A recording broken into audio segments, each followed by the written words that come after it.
knew you could not fail. Hey, everybody. It's so great to have all of you tune us in and turn us on. Thank you, thank you, thank you. Thank you for being you. Thank you for showing up today.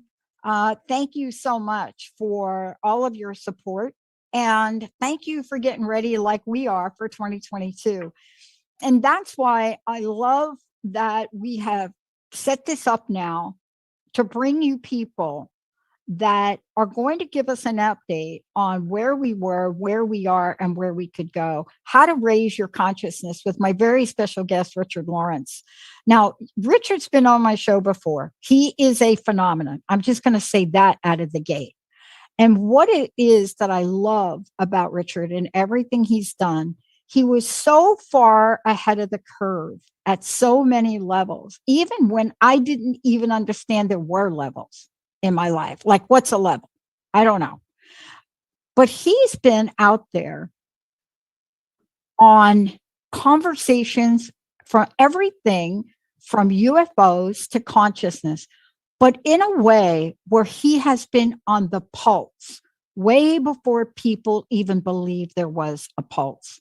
Today, I'm excited to have him as somebody that has not only captivated people through his show, which we are honored to have that show on our network, but even more importantly, somebody that helps us understand that there are so many opportunities for us as individuals to take a shift, to move.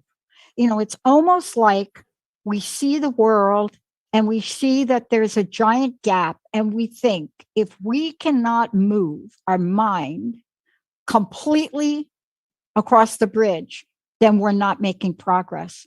Today, what we're here to tell you is any shift, any movement, any healing, anything of positive energy nature is by its very essence a movement to higher consciousness. Richard, it's great to have you. Thank you so much for joining us today. Gosh, I don't know what to say. That was so generous of you. And I just want to return that compliment because we are absolutely honored to be on Transformation Talk Radio with the Spiritual Freedom Show. We love being on Transformation Talk Radio, and we're getting a response from a lot of your listeners and people. And it's a real pleasure for us. So we go out, as you know, every first and third Saturday, and we're able to put out these concepts that aren't on many stations. I mean, I've done a lot of media work, as you know, and I'm sure you have too, in the so-called mainstream media, and I still do, especially on UFOs. But the kind of concepts we're able to put out on Transformation Talk Radio and one or two other networks is just, I think, I won't say unique because that's an overused word, but it just don't get really that easily. And to be in your company, Dr. Pat, is an honor and a pleasure. So thank you for inviting me. Thank you for saying that because, there is a special calling that all of us here have had for 20 years. And Benny and I have been together like almost the whole time. And right. Benny is great. Benny is so awesome.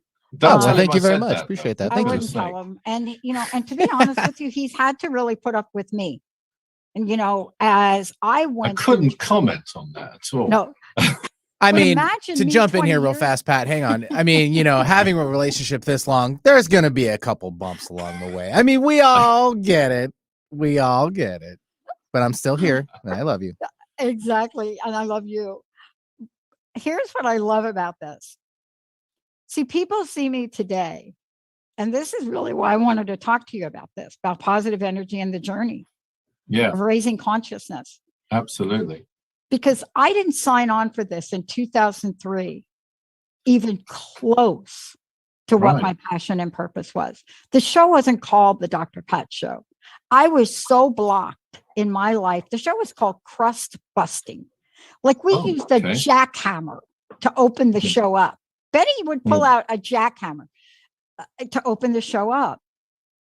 But along the way, it hit me hard.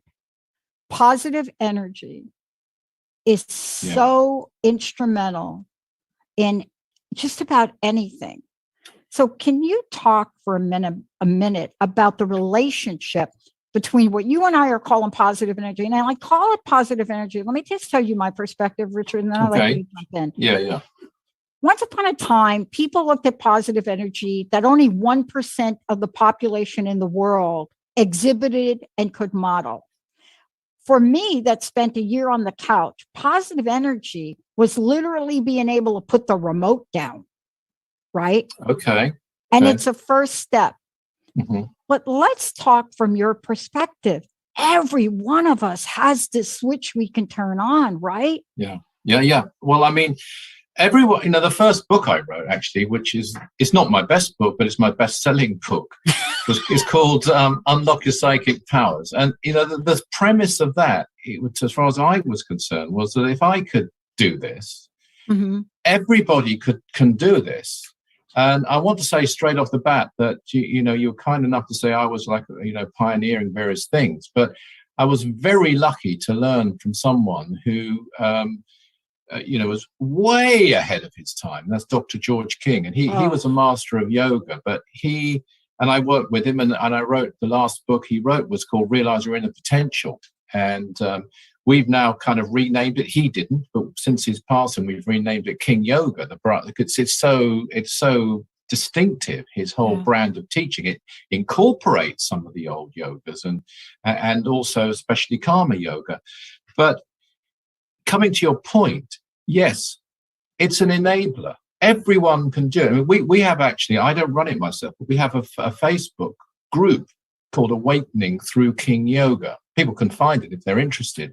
And all the people in that group, and it's kind of like a community, there's about 300 people in it, I think, at the moment.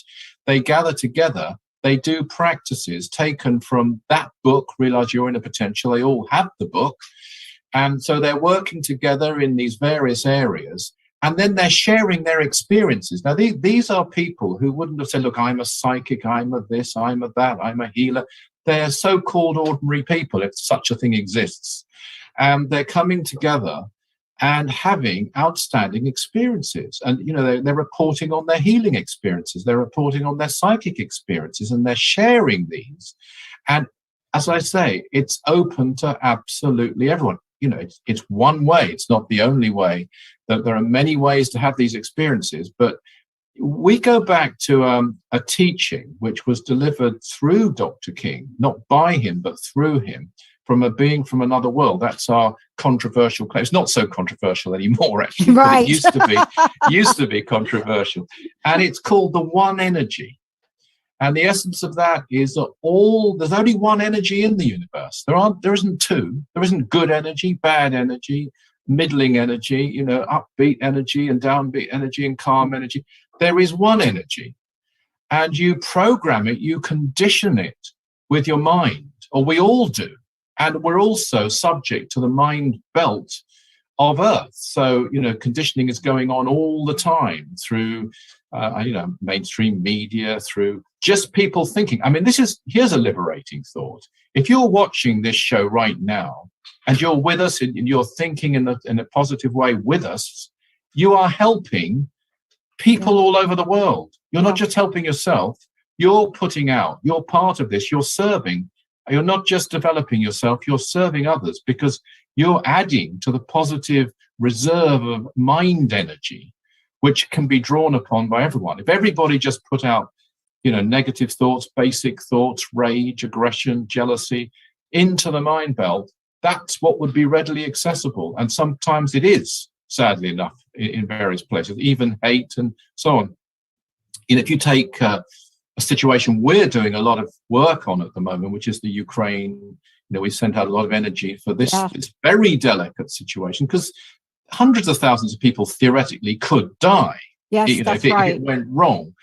But it's all subject to the mindsets of the people, especially the people who make the decisions, of course, and who's programming those people with mental energy.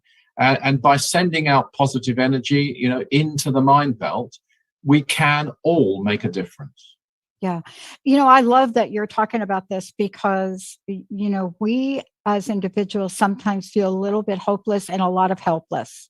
And we just don't understand the potentiality and the power we have. I'm so Absolutely. glad you brought up Dr. King, because I am like a little bit old school in that I love his original talking on the impact, the what's within, the power within. Yes. It is so absolutely a phenomenon that talks to the point for me about the capacity we've been given. For example, up here, what is it, 6 or 7 pounds?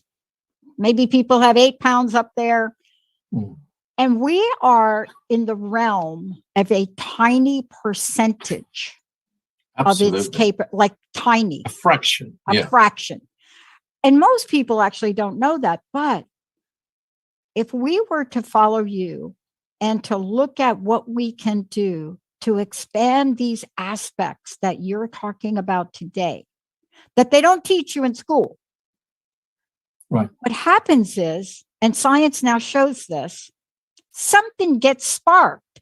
So if you take Dr. King and his early and that genius, and you bring it to your work today about what you're doing to help us in contemporary times, this is something that we can not just draw positive energy from, Richard, but I'd love for you to talk about the power of visualization to create.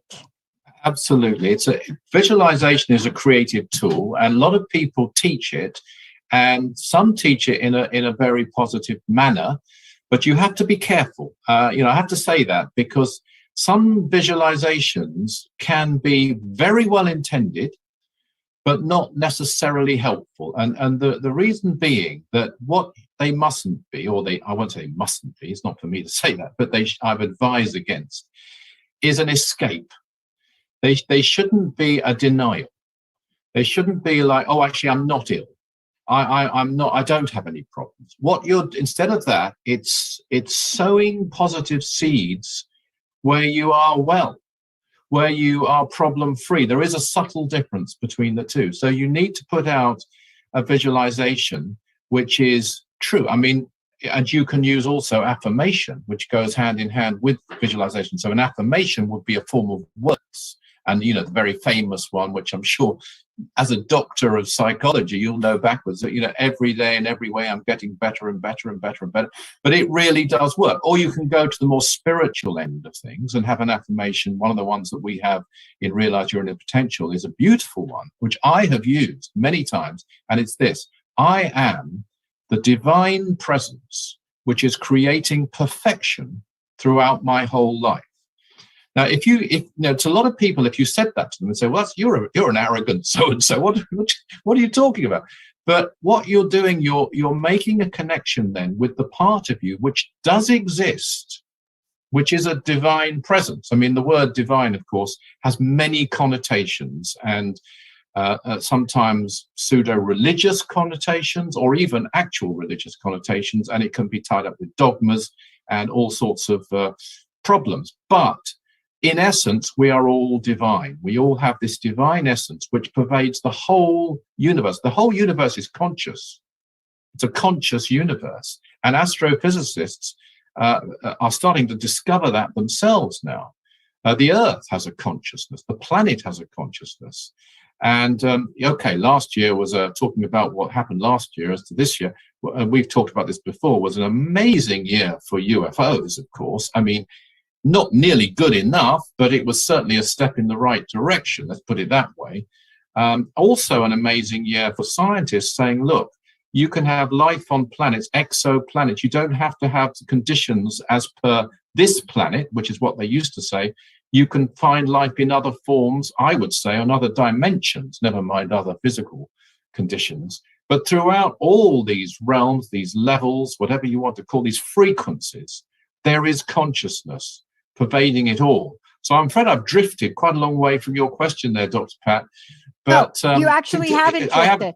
You haven't drifted, because part of what we're talking about is what we're going to bridge to right now. Is that if we can recognize what you just said, and you're absolutely right about that Pentagon report. I mean, they even say in the Pentagon report, which is like a little line most people didn't read, which says, we're only going to give you the information for this period. And so most of us that are reading it, we're like, okay, that's a good start. But what's wrong with the other information? And so we're learning. But our mainstream, and I would love for you to talk about this now, our mainstream is picking up on what you and I are talking about. How do we know that, Richard? Okay. I'm not a genius around this, but I get some clues. When you start to see in a mass media way, people call it our pop culture. I don't quite think it's that. But when you start seeing things in a mass media way show up and become available to the public, and people plug into it, something shifts. Something has shifted. And what is that going to do? Well, it shifts because people, please comment on this right now. People are hungry to heal. See, people say to me, no, they're not hungry to heal. They're hungry to make money. Yeah, they are. But if they're hungry to make money and they're not making money, they really want to heal the thing that's stopping them from being who and what they want to be. So let's talk about healing, because we know the power of remote healing. If we didn't, we wouldn't tell people to pray. Indeed. And prayer does work. It really does work. And I think it's just a shame that people have been given such limited, and forgive me, I don't wish to offend anybody, but I would say such limited concepts of God in various forms that it sort of puts people off, frankly. And, you know, especially when you look at some of the old gods that are portrayed as in various cultures, be it Greek, be it some of the Hindu gods, be it some of the Roman, etc., they're given these characteristics that you wouldn't tolerate from an adolescent child, never mind a god, some of them. And so it should put you off, I think. But God in itself is just a universal force. It's this one energy I spoke about. And it's behind even that one energy. And that's what you're looking to, really, when you, in my view, when you're really doing prayer. We do it through a thing called the 12 Blessings. Yes. And we have a site, 12blessings.org. And we use this pretty well every day. And people come together. They don't, have to be members of the Aetherius Society, which I'm secretary of, at all. But they can come together and join in sending out prayer through the 12 blessings, and we'll target an area. Like right today, it might be, for example, the Ukraine situation, or it might be the terrible situation in Afghanistan. And one of the things I used to find when I started out, I was 23 when Dr. King wrote a book called You Too Can Heal. And he was a great master of yoga, Dr. George King, and of the old school. He'd come up through the old school. He'd spent 10 years in strict discipline, 8 hours a day on top of a job. So he didn't worry about time off, rest, leisure in his 20s or early 30s. He was totally focused on the yogas, and that's living in London, not in the Himalayas. But so he was the old school, but he firmly believed, in fact, he didn't believe, he knew that everyone can heal. So he published a book called You Too Can Heal. I remember it very well. Because I was sort of always around. Wherever he looked, there I was. I was hanging around, And he came over to England. He was English, but he lived in California at the time. But he came over to launch it here. And I was helping with this. And so I was going along and meeting quite a lot of healing groups and even giving talks, even as I say, I was only 23, to sort of healing groups of people in their 40s, 50s or older who'd been doing it for a long time. Very good people, by the way, wonderful people who just, they didn't take money for it. They just wanted to go along, and they did heal people. And sometimes they got great results. Sometimes they didn't. But what they didn't believe was that everyone can do it. There was this elite view about it. You either got it or you haven't got it. And if you've got a gift from God or an angel's come to you, you can do it. If they haven't, you're just not a healer. Mm. And he broke that mold. And then that's individual healing, which everybody can do. And I do know you've asked me to give a visualization, which I will come back to, I promise you. But it's all part of your answer as well. It is really. Yeah, it is. Because if people go to your website, and I just gave it to Olivia to put on Facebook, and I want to make sure that everybody else has the website. Let me send it to Benny too. Right. They're going to see, well, first of all, they're going to see Dr. King. And you know that I commented on this last time we got together. I commented on the image of Dr. King next to this mountain. And back when we did this interview, what I said to you, and I think we even brought it up to compare, it was a television series that just had been launched. And, you know, COVID has slowed everything down. I don't know if it's going to come back or not, but there was a scene from it that was very close to identical. And here's why I'm bringing it up. I think that we are way more capable than we give ourselves credit for. Way more capable. Way more capable. And we don't understand the power of visualization. And this is where I'd like you to jump in. Yeah. Visualizing something that isn't positive. And we do it on every waking day. How many people wake up thinking, oh my gosh, how am I going to pay my bills? I don't know if I'm going to get a job. I just found out my husband's cheating on me. I mean, waking up and going to bed. What if there was another option? Right. And I'm not exempt from this. I mean, you don't have to have a big vision, but you have to have something to help you. Look, when I was homeless and I was dumpster diving, I would visualize that I would go to I didn't call it visualization, so sorry. I wasn't that smart at 17. It doesn't matter. It doesn't matter. But I would imagine, let me use the Einstein word. I would imagine that if I went down this alley, this is in New York now, and you got this alley, and New York is full of alleys. And down this alley, I would imagine that because the storefront had a bunch of great stores, I would imagine walking down there and finding something to eat. I would imagine it so well that I would imagine exactly how the hot dog would look. I could almost taste it. Now, I'm not going to tell that story. I shared it the other day with someone. It's a longer story. But see, we've given this word visualization and have almost made it out of reach for people to understand that it's not that esoteric that we all have to be. And so talk to us about the power and the simplicity of our imagination, both good, bad, and ugly.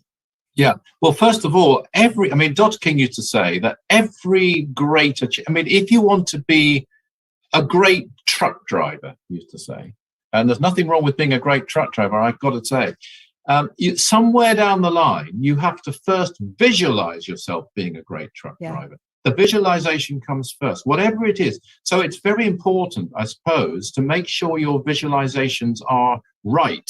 You know, you don't want to start visualizing something which is not right. And the one sort of golden rule is not to use visualization to control anybody else. And that's where I think, again, some people come cropper. So in other words, you want someone, let's just give a silly example, to fall in love with you. You try to use your visualization to visualize them falling in love with you. You're starting to use your mind to try and control the behavior of another person. And that's where I think it's moving into what, let's just say, gray magic, if you like.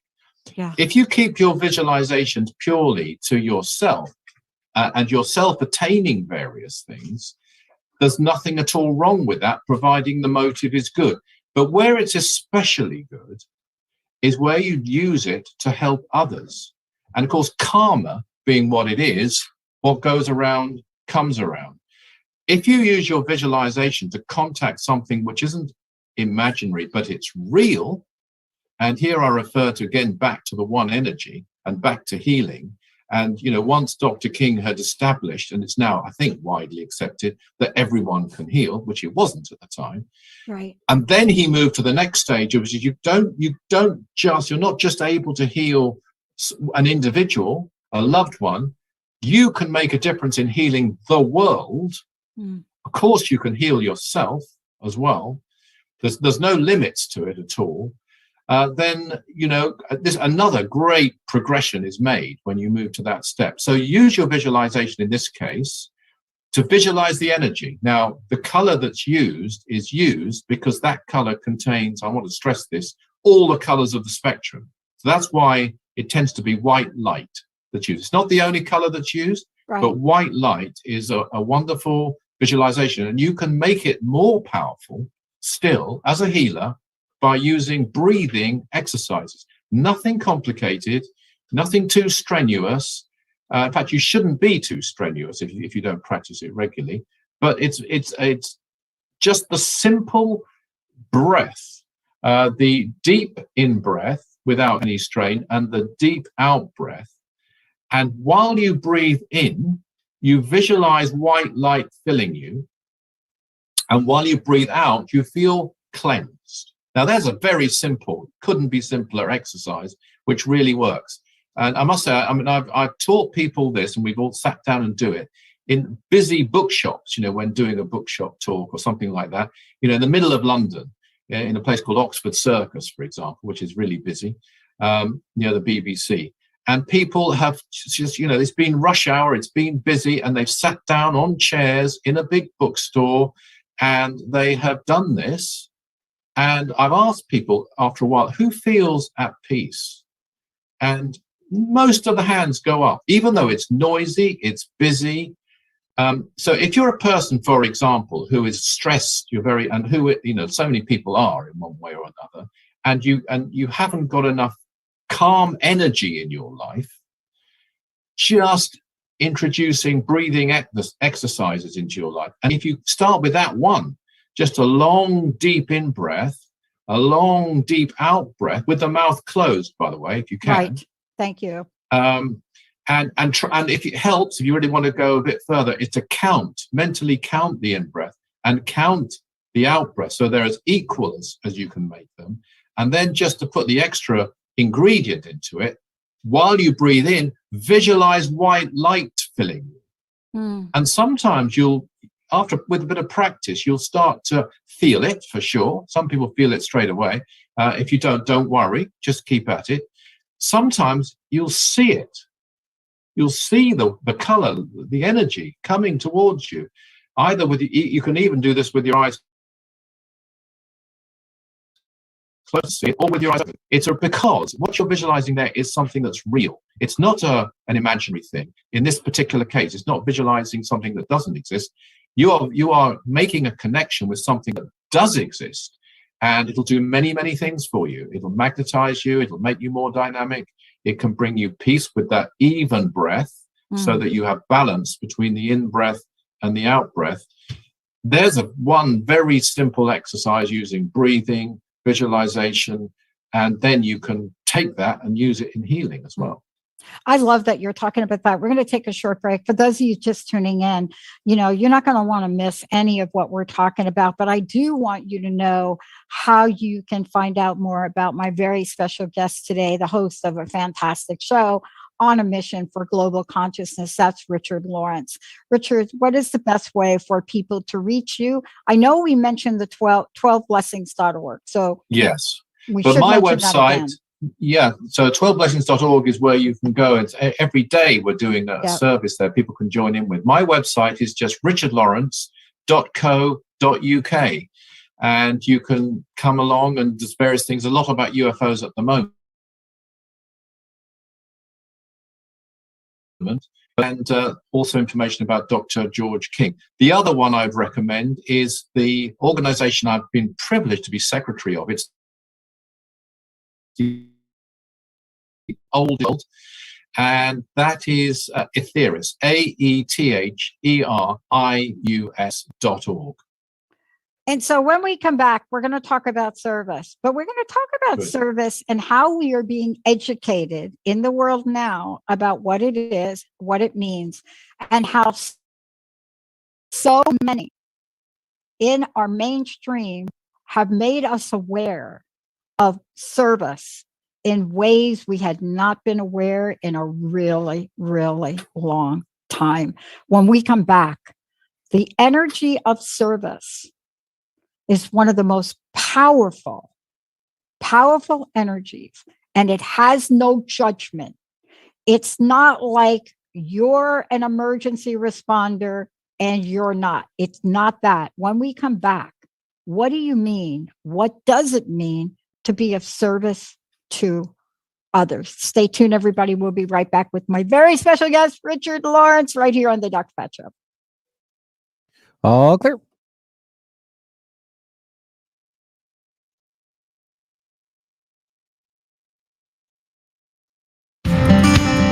Want to ignite your best life full of joy, passion, and purpose? Then join me, Stephanie James, for The Spark, Wednesday nights, 6 o'clock Pacific Time, 9 o'clock Eastern, on TransformationTalkRadio.com, and learn how together we can illuminate the world. Learn more on stephaniejames.world. The best is yet to come. Champion Your Life with me, Leanne Champion. First and third Wednesdays at 1 p.m. Pacific Time on TransformationTalkRadio.com. That new gym membership might help you get fit, but what about emotional fitness? Jump into the rushing waters of personal growth. Don't waste another minute feeling unfulfilled. Visit championyourlife.com and let's do this together. It's time to get your life back on Burn Bright Today with Jennifer Marcinelli. Tune in each month on TransformationTalkRadio.com. Learn to move from the darkness of burning out to the light of burning bright. Jennifer is redefining stress and the energetic causes of burnout, shining a light on process to get your life back. For more information about Jennifer and her work, visit burnbrighttoday.com. Are you feeling lost in this journey we call life? When you awaken the truth of your patterns, limitations, and beliefs, you can start to heal relationship with yourself, others, and your circumstances. I'm Ritika Rose, life coach, author, and speaker. My mission is to help you align with your most powerful, authentic self, transform how you experience your inner and outer world. Find the confidence and peace to live the highest version of your life. Visit ritikarose.com. Parenting isn't about perfection. I think we all know that. Parenting is about being present and honest, having compassion for your child and for yourself, communicating consciously and loving unconditionally. Tune into the Awakened Parent Project with Susan Dolce every first and third Tuesday at noon Pacific on TransformationTalkRadio.com. Learn to be an empowered parent through the techniques of the conscious parenting community. To learn more about Susan, visit susandolce.com. Healing has a ripple effect. One person's healing affects everyone around them. This is where the power of sharing our stories can be so important. Tune in to Playing on the Edge Radio with Megan Edge each month on Transformation Talk Radio, as Megan provides you with ways of sustaining radical and powerful changes in your life. Enact the power of radical change. To find out more about Megan Edge, visit her website at meganedge.ca.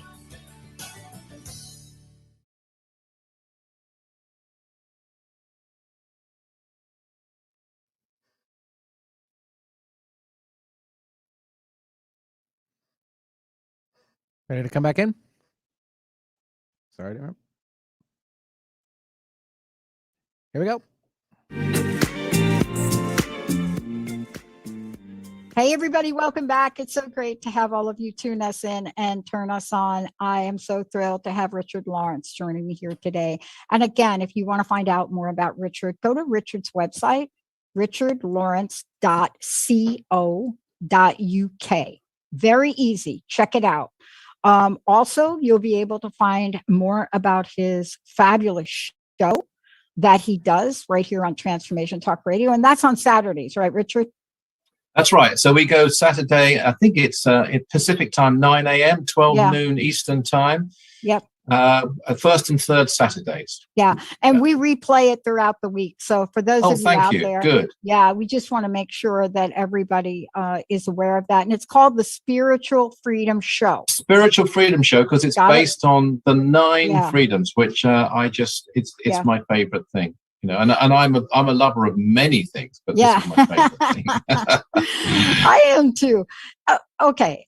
I am really eager to talk to you about service. And Benny, we're not going to go to another break, but I want to combine service and higher inspiration together in a conversation with you. Beautiful. Because when I became a person that was of a different level of service, when I did that, something changed in me. You know, I moved to the Pacific Northwest. I didn't have a job. I thought I was going to go to school. I was rejected pretty much by every school. And something told me to volunteer at the Chicken Soup Brigade and make food for people with AIDS. All right. What a gift that was. Now, I had been a person of service throughout my life, but not in this way. It changed something in me. And I believe that that led me to what I do today. How does service transform people and then transform the world? It's a great quote from Albert Schweitzer. I can't remember the exact words, but he said, one thing I do know is the only thing people who'll be really happy are people who found out their way to serve and are doing it, which of course he did. And he didn't do what because I used to grow up, my mother used to read to me The Life of Albert Schweitzer. So I remember I was lying in bed listening to this every day. But he didn't choose the things he was good at. He didn't choose the things he was interested in. He chose the things the way he felt he could do the most good. And as people may know, became a doctor and he helped lepers and so forth. It's finding the path that you believe you can do the most good through. And if you do that, I mean, I'm often asked, and it's interesting you tying this into inspiration and as you say, another level of service. And I'm often asked, especially more in the mainstream media, what would you say to people? What would you suggest they do spiritual forms of service, such as healing, such as maybe teaching, such as sending out prayer, such as mantra? Or would you suggest they do something more tangible, more concrete, more material, such as feeding people, such as helping hurricane victims and so on? And, my answer to that is it's all needed, obviously. But I think at the moment, more people are inclined, if they are service orientated, and what wonderful people we have right now, I'm sure in America, certainly over here, dealing with COVID in hospital wards and so on, and other illnesses. But people are more likely to believe in that and more likely to do that and dedicate their life to it.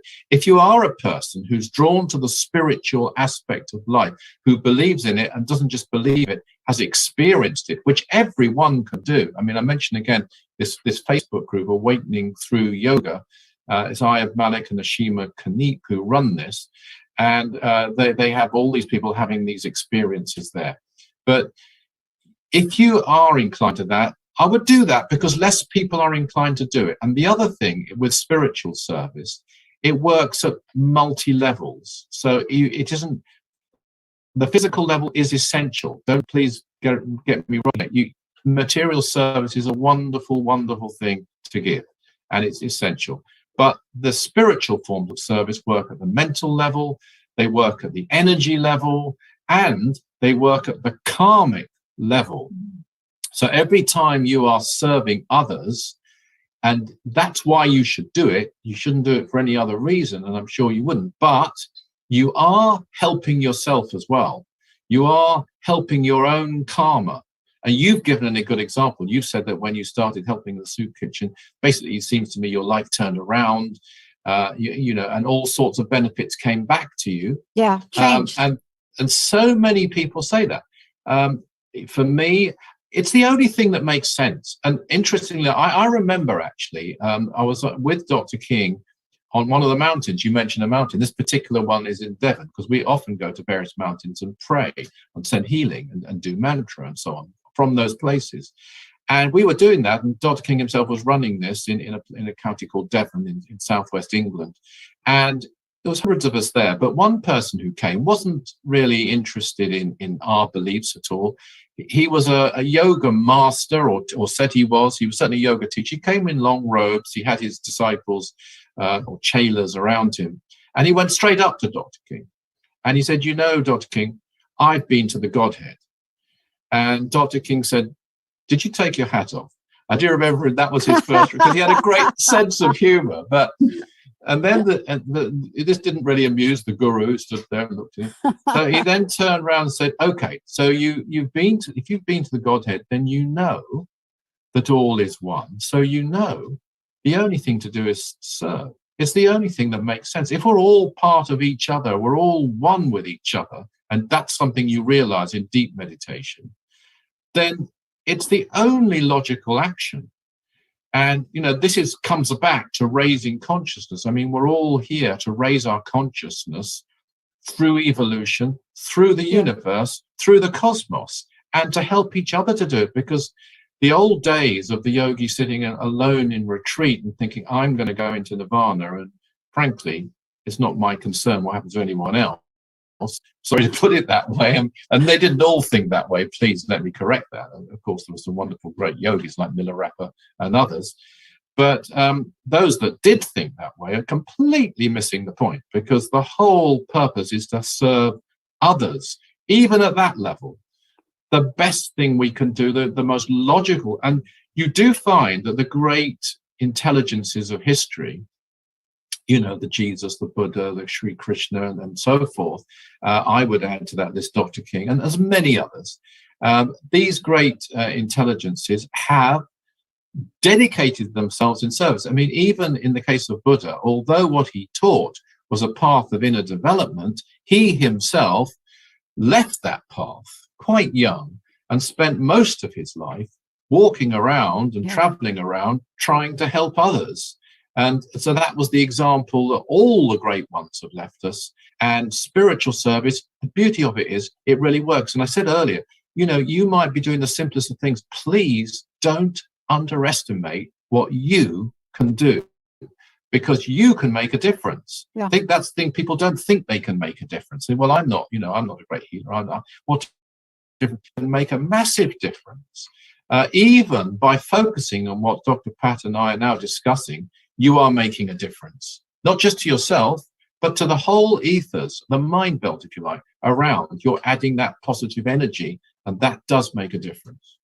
And, one of the things I want to talk about too, and let's wrap this together if we could, Richard, is that when you engage, at least this is my experience, when I engaged in that act of service, it wasn't the first time that I've ever engaged in service.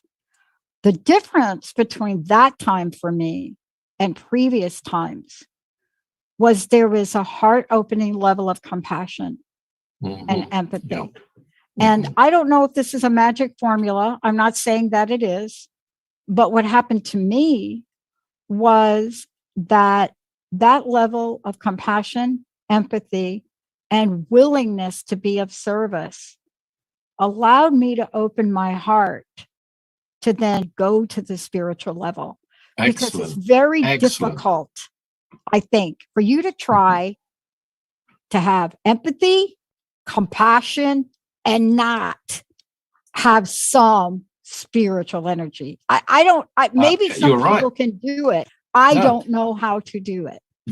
No, I think there's a very, if I may just go back to yoga principles just for a moment there. Yes. There's a very kind of simple explanation of that, which is that when you are focused in service, your energy is not just even the physical heart, it's the psychic, the chakra, if you like, the heart center, which is activated if you're doing it, passionately enough and with enough feeling and with enough love. You're starting to activate your higher centers. You can start through service to activate even higher centers than that. The throat center to some degree, even the Christ center to some degree. You're not perhaps sitting down thinking, I want to awaken my chakras. No. You're far too busy helping other people. But it's a natural process because internally you're altering the flow of this one energy I spoke about inside yourself. And it's moving, that energy is moving. And sometimes you can feel this actually upwards. The first time I tried to do what Dr. King called dynamic prayer, I was at university. I hadn't met him. Somebody told me, a great friend of mine actually, he became later, told me about this method of dynamic prayer. I had an experience from doing it which disturbed me a lot, actually, because I felt this energy moving around within me. I didn't know what it was. I didn't know what energy was. I thought, what have you done? What have you got me doing here? But it was a real thing. This isn't in a faith alone. This is a real thing you can test, you can experience, and it will start to awaken, to some degree, higher chakras within you. And that is going to bring to you greater wisdom, greater enlightenment, greater... I think one thing that starts to happen when you give service, and this is just a kind of an immediate benefit. Yeah. If you're focused on, I've mentioned it earlier, Ukraine or Afghanistan or Yemen or one of the numerous places in the world which needs help, and you start to do something, even if it's 10 minutes of prayer, yeah, you're taking your mind to a high cause. You're looking at people and the situations which, no matter what problems you have, and we all have them, are far more serious than what you're dealing with. So when you then finish doing this, and then you have to deal with whatever it is, you've got a debt or you've got a what have you, it's still a problem. It's got to be solved, but it doesn't take on all the emotional baggage that it did before, because your priorities have changed, because you've lifted yourself. You've lifted yourself through service, and you've risen above that level where it brings a certain type of, in a way, self-centered stress. You've transferred your stress to, I'm going to care about these other people. Okay, I've got a debt, but these people are going to die tonight unless something is done. And then you come back, and yes, we all have to deal with these worldly problems and different situations, but you do it in a different way. And that starts to happen when you live a life of service. I'm so glad that you brought that up, because for those of you just tuning in, I'm so thrilled. I hope if you've missed any part of this, you go back and listen to it.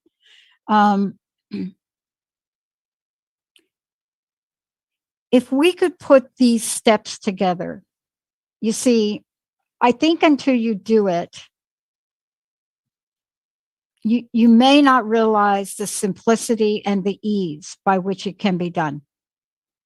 And I don't know how else to say that. The difference for me is my first vision quest I went on with my mentor was all about self-discovery. When she asked me to come back and be part of the Code Council, it was all about everybody else's self-discovery. And while it was nerve-wracking, a little anxious, all of my doubts and fears about worthiness, all of it, it's our humanity. But when you begin, it becomes like breathing if we allow ourselves to enter that spiritual space. And I say spiritual space, Richard, because I mean whatever that means for whoever's listening today. Sure. And I think you've hit on a key thing. Yes, go ahead. Which you mentioned fears. You mentioned hopes, you mentioned fears. Oh, yeah. And fear is something that we have to overcome, or we can overcome. And it is, so many things are habitual, aren't they? Yeah. And, people think, oh, I haven't got to really exercise in the morning, but they've got time of break. They could, it would just become habitual. And likewise, we get used to living with fears if we're not careful, and not even identifying them. And of course, the most dangerous, people are sort of frightened of developing their psychic abilities. For example, they don't see themselves as a healer. And you're right, it's just as easy actually to look at it the other way and be free of that fear. I remember I went to New Zealand many years ago, and I was running healing classes over there, and we were offered the chance, and I just arrived on a tour, and I just met these people, and I taught healing to individuals. And they knew the technique. Everyone can do it. It's the one that Dr. King taught. It's called the King Technique. I've written a book on it since called The Magic of Healing. His book is You Too Can Heal, which is a fantastic book. Yeah. And I did these classes. Anyway, we were offered the chance to speak at actually a pop concert. I think Elvis Costello was coming over. Various people, and actually I spoke on, believe it or not, at this pop concert just before Elvis went on. Not that I know him at all, but we also were given the chance to give healing to them all. And I just didn't have a band of healers. I just taught about 20 or 30 people that week. And I remember I was trying to encourage them to come along. And you've got nothing to lose. I mean, it'll either work or it won't. I mean, it does work, but you don't always get a result. Sometimes you do, sometimes you don't. It depends on the person, it depends on their karma, and so on. But one woman said, I just can't do this. I'm always taking workshops. I'm always doing classes. I remember her telling me this, but I don't actually do any of it afterwards. I just enjoy the classes. And I said, well, that's no good. Come along and give it a try. Well, it's a long-winded story, but she didn't believe in herself. She was frightened, I think, of being at a place like that and doing it in public, really. And yet that woman healed somebody there and then who was partially blind. They weren't completely blind. They had glasses with very, very thick lenses and they could see. But by the time this woman, who really didn't believe in herself at all, had given that person healing, they didn't need their glasses. And that doesn't happen every day or every healing treatment. And it wasn't done by a sort of person who had a visitation from an angel. It was done by this woman who'd taken one class and didn't believe in herself. And yet she did it. And everyone can do it. Everybody can do it. And, Richard, I want to thank you for today. I want to thank you for sharing that. I was going back and I was listening. I've been asked to speak at an upcoming conference in the summer. And so I went back and I had to look at a couple of movies that came out a couple of years ago. One of them was the movie Carol. And it was with Rooney Mara and Cate Blanchett. And I had to go back and look at the interviews about it because I was asked a very specific question. And I found one interview by Rooney Mara, who I'm a fan of anyway. Girl with the Dragon Tattoo, come on. Oh, yeah, got it, yeah. Her and Daniel Craig in that, come on. Okay, yeah. But she looked and she said this in the camera. I was offered the role to play Therese in this film. And I was not at a very good place. Now, this was right after Girl with the Dragon Tattoo, which was phenomenal. She says, I turned it down. And she talked about that. And she said, the universe was kind to me and it brought it back to me. And I got to play the role. And I thought to myself, in just a sentence, she talked about being at a place of pain. She talked about what the limitations that pain brought her. She talked about the journey she went on to heal it. And the universe responded in kind. See, Rooney Mara is a great actor, but she's no different than you and me. And I think that's what you're reminding us of today, Richard. We're human beings with the enormous ability to change. Thank you for today. Absolutely. Thank you. I'd love to know your personal message. Thank you so much. Well, my personal message is realize your inner potential. We can all do it. It's within us. It's limitless. We just have to tap it. And I would just say this, as well as healing, there's lots of people who are having intuitive impressions that they don't listen to. They don't think they are that sort of person. They come, it's a hunch, and then they think later, gosh, I wish I'd acted on that. Well, next time that happens to you, don't ignore it. Now, don't take any risks if you're not sure, because it could be your imagination or it could be your intuition. You're not sure. But don't ignore it. If it's completely safe and you've got nothing to lose and no one will be harmed, follow it. Test it. If it turns out to be correct, remember how you felt, because that is the feeling of intuition. And it's different, very different from an imagination. And you'll start to get into what I call a groove, where you'll recognize it and you'll start to tap into your inner voice, which is the divine presence within each and every one of us. And that is how we get to live an amazing life. Richard Lawrence, everybody. Richard, thank you so much for Thank today. you. It's always an honor. It's an honor for me. All of you out, there's a lot in this show today, but as Richard always does, it's an invitation.